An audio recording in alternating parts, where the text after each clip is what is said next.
There are all sorts of players like that that have really, I think, solidified the future of the franchise. Now, Bill Armstrong, when he got here, he didn't have a lot of picks, right? John Shaika, he went for it. He went for it on the Taylor Hall deal. He gave up a lot. It didn't work out. Hey, look, he went for it. Stuff like that happens. But I think what Bill Armstrong did was, in his first year, guys, he was very, very patient. He continues to be patient, but he wanted to see what he had. And then he really started a summer ago making those deals and taking on contracts for additional picks and things like that. The Andrew Ladd deal comes to mind, some deals like that.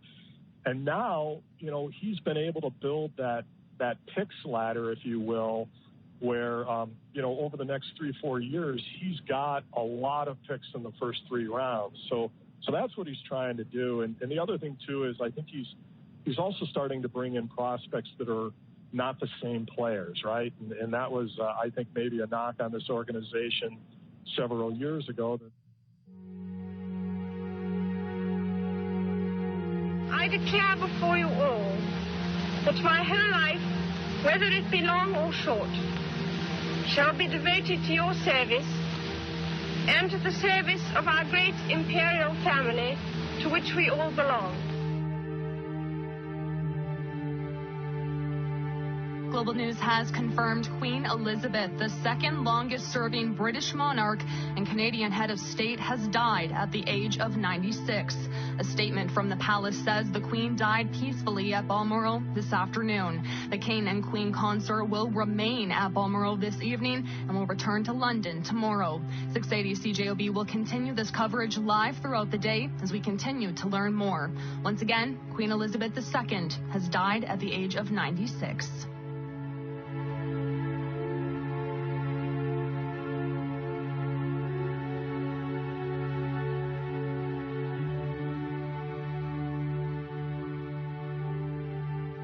Well, welcome back to the show.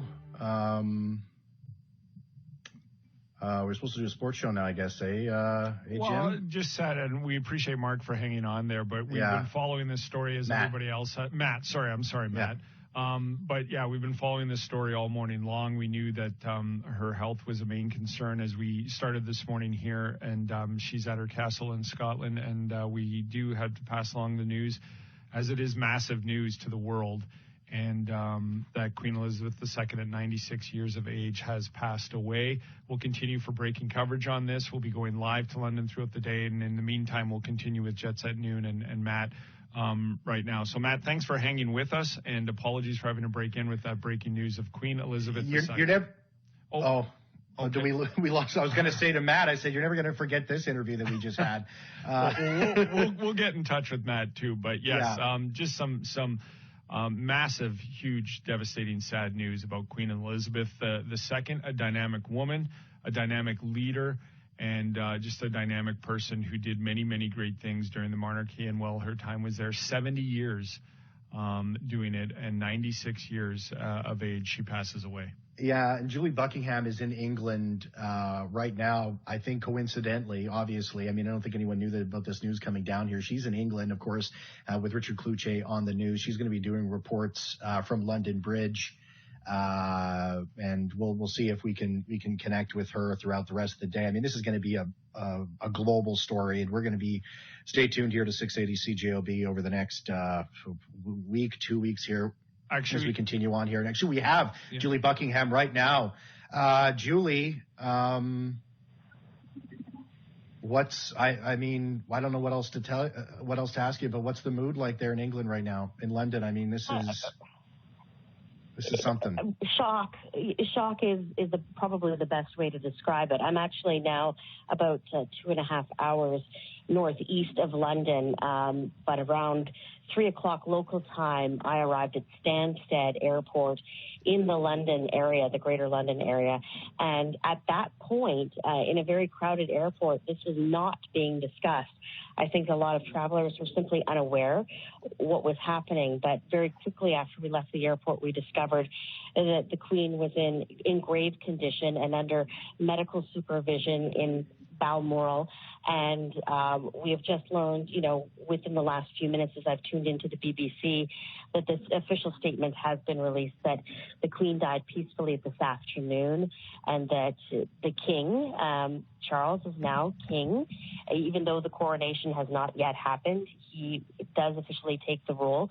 And the Queen Consort, that is Camilla, will remain at Balmoral tonight and will return to London tomorrow. We can tell you other members of the royal family were seen arriving at Balmoral. That would include people like Prince William, Prince Harry. Neither one of their wives were with them, but also Prince Andrew and other members of the royal family. I can tell you there is a crowd in front of Buckingham Palace right now.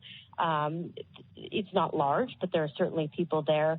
We're also seeing shots from Windsor Castle, where there's been recent rain and a rainbow actually shining right now at Windsor Castle. Wow. So I think it's going to take some time for the people of England and of the United Kingdom to come to grips with what's happened. For many people, for my entire life, this is the only queen we've known, a queen that has visited Manitoba, has visited Canada, and those of us that have been lucky enough to line the streets to kind of see the vehicle go by, this is all they've known. And this is a very interesting time here in the UK because the Queen has seen 15 different prime ministers. Yeah. Think about that. This going back from Winston Churchill now to Liz Truss.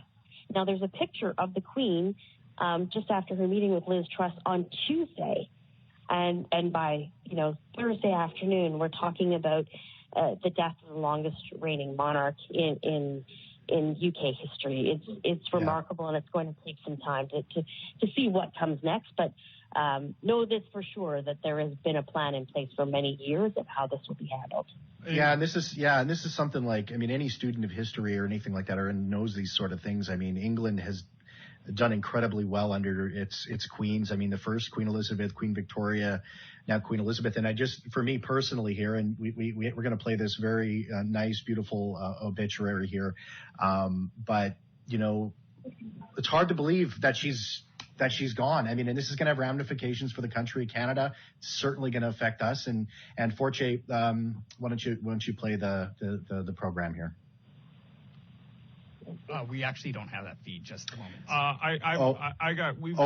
Sorry, Jim. Yeah. I just want to keep Julie on the line for a couple more minutes, and we'll get to the Queen's obituary. But Julie, this news, sort of caught me off guard this morning, waking up. I think we all have some kind of connection to Queen Elizabeth II, and the news that her health was not well this morning had us all a bit on edge. I can't imagine what it would be like in England the past 24 hours with the news coming out. What has it been like for everybody there that you've been around or been hearing from leading up until the news of her passing just minutes ago? Well, to be honest, I literally landed back in the country at 3 o'clock this afternoon, completely oblivious. And as I was saying, traveling through the very busy Stansted Airport, this was not being discussed. I think that the news just took some time, particularly for travelers.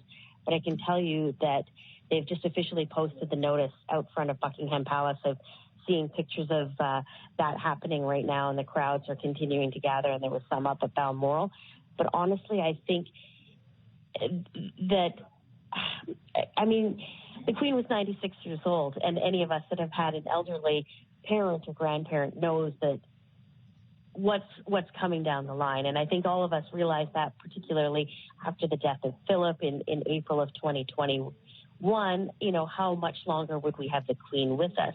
And yet, at the same time, she feels immortal because she's just been part of the fabric of the Commonwealth, of the UK and of Canada. And she's, brought such fond memories to so many different people that it is really unbelievable. And I think it's going to take people here some time to figure out how they feel about this. And as I was saying, they have a brand new prime minister. There's an energy crisis. There is rising inflation. And a lot of what I'm reading in media reports and from what I can glean is that people are now very much on edge because they felt that one stalwart piece in their life, which was the Queen. Anything around them can happen, but they feel very much centered and anchored by the Queen. And without her, they're feeling, it could be difficult ahead. Well, Julie, and we have this piece that we're going to play now. Yeah, Julie, we really appreciate this, and I know we'll be in touch with you while you're over there as we go forward with our coverage of the passing of Queen Elizabeth II.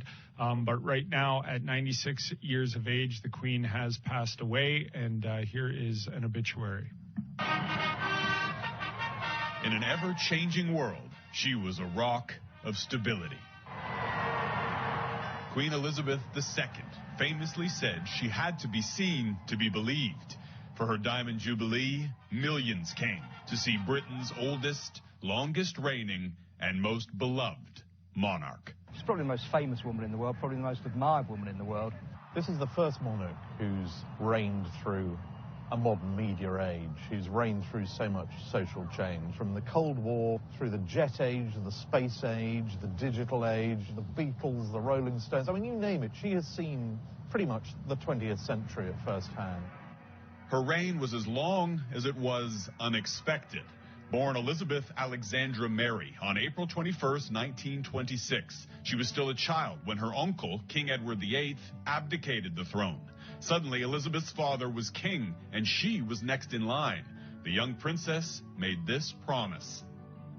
I declare before you all that my whole life, whether it be long or short, shall be devoted to your service. She made that speech when she was 21, saying that however long her life was, she would devote it to her country and to the Commonwealth, and she stuck to it, and I think that's why people admire her, because she really has stuck to her word. That devotion to duty would be her hallmark. She was a teenager when Europe went to war and begged her father to let her help, first with her wartime radio broadcasts. Thousands of you in this country have had to leave your homes and be separated from your fathers and mothers. My sister, Margaret Rose, and I feel so much for you. And later, joining the services as a driver and mechanic. During the war, she also met her distant cousin, Philip. Serving with the British Royal Navy in the Mediterranean and Pacific, they exchanged letters for 7 years. As onto the famous balcony came the bride and bridegroom. Their Westminster Abbey wedding was broadcast over the radio to 200 million people around the world. The newlyweds never expected Princess Elizabeth was about to become queen. But when her father died unexpectedly from a heart attack, the 25-year-old was thrust onto the throne. For the Queen, it must have been devastating. She was out in Kenya, no expectation that this news would arrive, and she knew everything would change, her life, her family, and it would be duty from now on. Her coronation was one of the first televised public events. The young queen quickly showed a knack for protecting tradition while embracing change. I very much hope that this new medium will make my Christmas message more personal and direct. Her first televised Christmas message in 1957 became an annual tradition. Half a century later, she was still at it, pushing the boundaries with her first tweet and even the occasional photobomb. The rise of technology meant the world was shrinking, and so too was her empire. More than 25 countries declared independence during her reign. Others loosened their ties, like Canada, signing its constitution in 1982. Her reign spanned 14 British and a dozen Canadian prime ministers, from Pierre Trudeau's famous pirouette to Canada's second Prime Minister Trudeau. Thank you, Mr. Prime Minister of Canada, for making me feel so old. Her Majesty made 22 trips to Canada, the most of any monarch. This country felt like a home, away from home. Always taking time to meet and greet her royal subjects. It was just awesome to look at her. Cool, once-in-a-lifetime chance. Many credit the Queen's personal popularity for the monarchy's survival. But one of her lowest points came during the mid-90s, after 3 of her children divorced and a fire gutted her Windsor Castle home. It has turned out to be an annus horribilis. After the death of Princess Diana, the Queen at first failed to join the public outpouring of grief. but she soon bowed to public pressure, delivering a heartfelt TV address and emerging the elder stateswoman. So what I say to you now, as your queen and as a grandmother, I say from my heart. And before long, that grandmother became a great-grandmother. The palace released this image of the Queen and Philip with 7 of their great-grandchildren. The photo was taken in 2018, before the arrivals of Archie and Lilibet, named after Queen Elizabeth. Their parents, Prince Harry and Meghan, resigned their royal duties in February 2021, delivering a blow to the palace. And 2 months later, the royal family lost another member. Prince Philip died peacefully at Windsor Castle at the age of 99. At his funeral, a scaled-down affair in the COVID-19 pandemic, the Queen sat alone in a pew, a widow after 73 years of marriage. But within days of her husband's death, Her Majesty was back to work, holding virtual royal audiences from Windsor Castle due to the pandemic. As always, keeping calm and carrying on. The last time the whole family appeared together on the balcony of Buckingham Palace was to mark the Queen's 90th birthday. Her Majesty beaming with pride as her great-grandchildren practiced their royal wave. Longtime royal watchers said they'd never seen the Queen look so pleased. All the effort she's put in over the decades has paid off, and the future looks assured. The Queen is survived by 3 generations of future kings, all heirs to the British throne. Her legacy will endure. But for a woman who steered the royal family through 3/4 of a century, it's hard to imagine this place without her. Jeff Semple, Global News. Wonderful piece there. Queen Elizabeth II has passed away. We will continue live coverage here on 680 CJOB. Don't go anywhere. I'd like to carry more parts in my garage, but I just don't have